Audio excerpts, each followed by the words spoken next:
Halo sahabat Oprana, kembali dengan saya Esta. Kita ada di channel Oprana. Di channel ini kita mau membicarakan topik-topik seputaran bagaimana membuat tubuh kita sehat, pikiran kita bahagia, karena dua hal itu akan menciptakan jiwa kita yang bersemangat. Nah, di video kali ini kita akan ngebahas bagaimana sih pola hidup sehat dengan pendekatan Ayurveda. Semakin saya membaca mengenai Ayurveda, banyak sekali ilmu Ayurveda, semakin saya mau berbagi dengan sahabat-sahabat Oprana. Nah, yang menarik dari Ayurveda juga adalah sebenarnya ini pendekatan kesehatan yang sudah ada bahkan sebelum Western medication yang banyak kita kenal sekarang. Selain itu, pendekatannya didasari dari tubuh-tubuh manusia yang berbeda-beda. Energi kita berbeda-beda. Jadi menarik kan? Kita harus tahu dulu tubuh kita bagaimana, sehingga kita tahu pola hidup sehat yang bagaimana yang sebaiknya kita lakukan. Oke, nah untuk itu stay tune.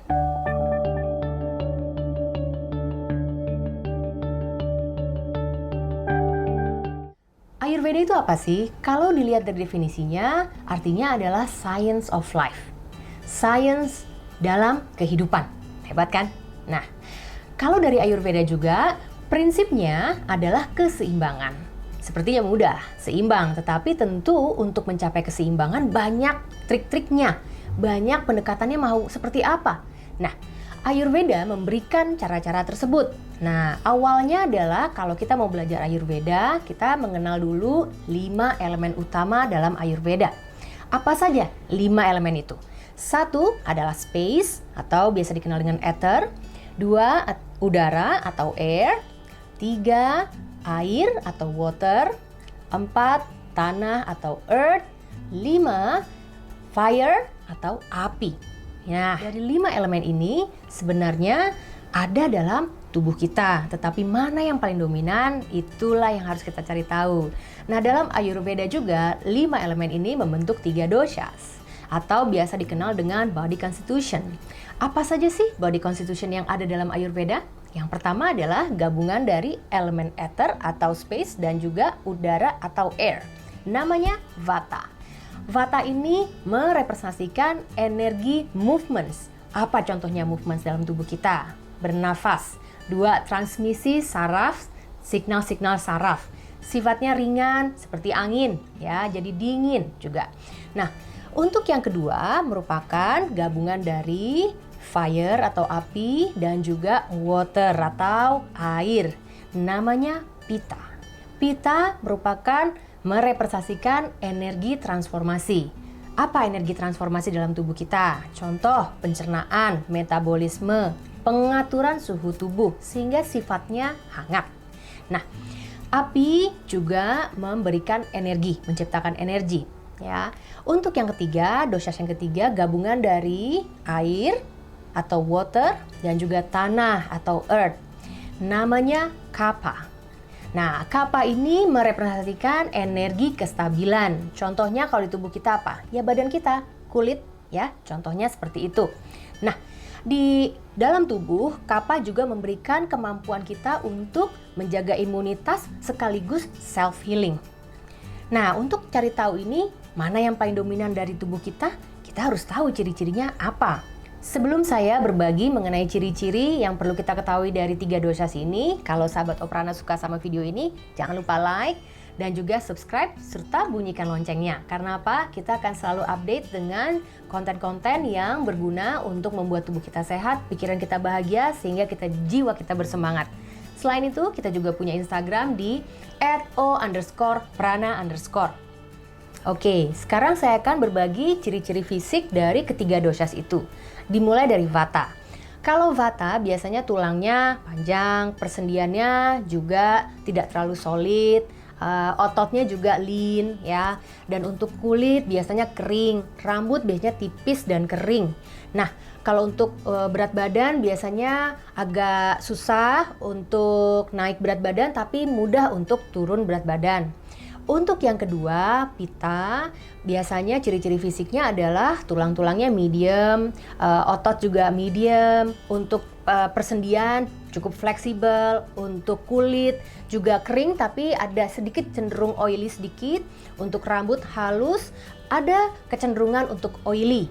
Nah, kalau yang ketiga itu Kapha. Kapha biasanya massa tulangnya besar, ototnya juga besar.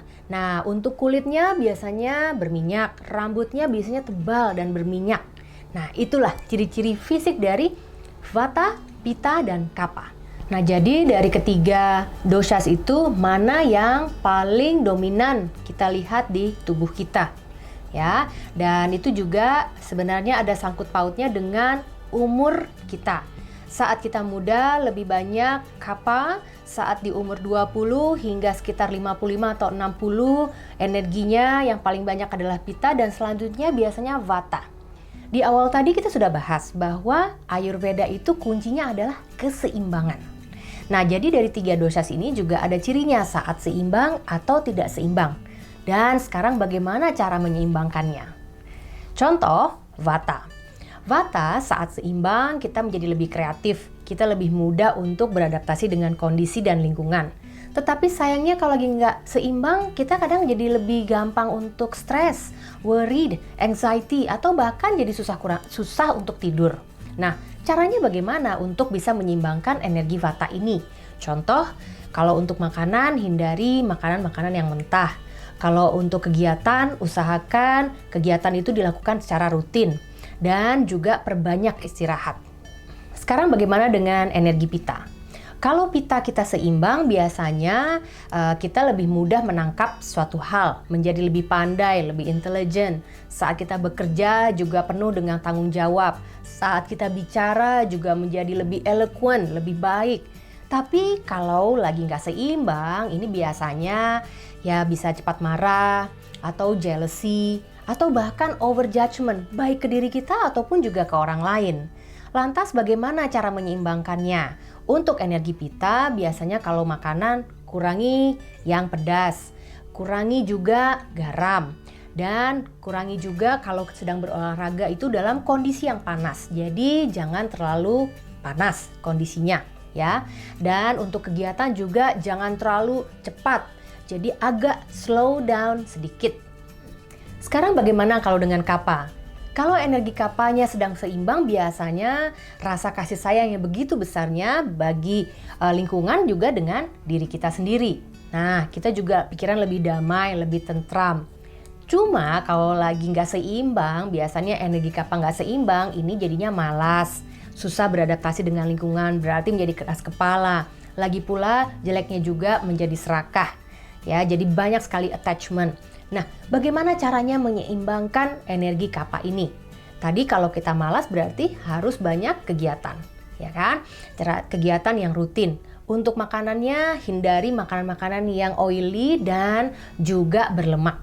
Nah, itu hanya sekelumit dari ilmu Ayurveda. Masih banyak sekali ilmu pola hidup sehat ala Ayurveda.